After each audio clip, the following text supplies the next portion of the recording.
తెలుగు భాషా దినోత్సవం ప్రసంగం. దేశ భాషలందు తెలుగు లెస్స. గౌరవనీయులైన ప్రధానోపాధ్యాయులు, ఉపాధ్యాయులు మరియు నా ప్రియమైన తోటి విద్యార్థులారా, అందరికీ నా హృదయపూర్వక నమస్కారాలు.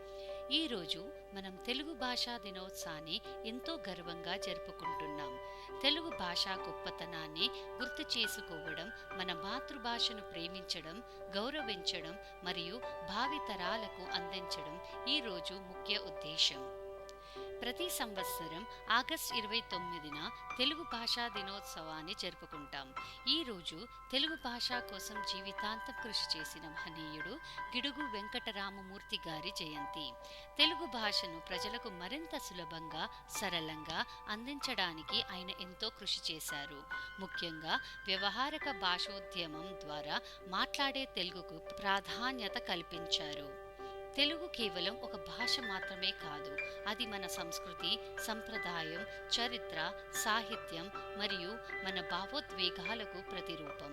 నన్నయ్య, తిక్కన్న, ఎర్రప్రగడ వంటి కవుల నుంచి శ్రీశ్రీ, గురజాడ వంటి ఆధునిక రచయితల వరకు ఎందరో మహనీయులు తెలుగు సాహిత్యాన్ని సుసంపన్నం చేశారు. తెలుగు భాషను ఇటాలియన్ ఆఫ్ ది ఈస్ట్ అని కూడా పిలుస్తారు. మన తెలుగు పదాల్లోని మాధుర్యం, మన కవిత్వంలోని అందం, మన సామెతల్లోని జ్ఞానం ఎంతో ప్రత్యేకమైనవి.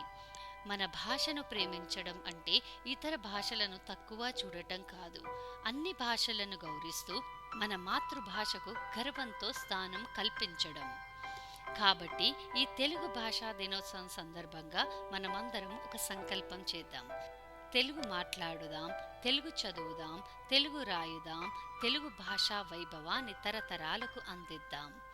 చివరిగా ఒక అందమైన మాటతో నా ప్రసంగాన్ని ముగిస్తున్నాను. మాతృభాష మన మూలం, తెలుగు మన గర్వం, తెలుగు మన సంస్కృతి, తెలుగు మన అస్తిత్వం.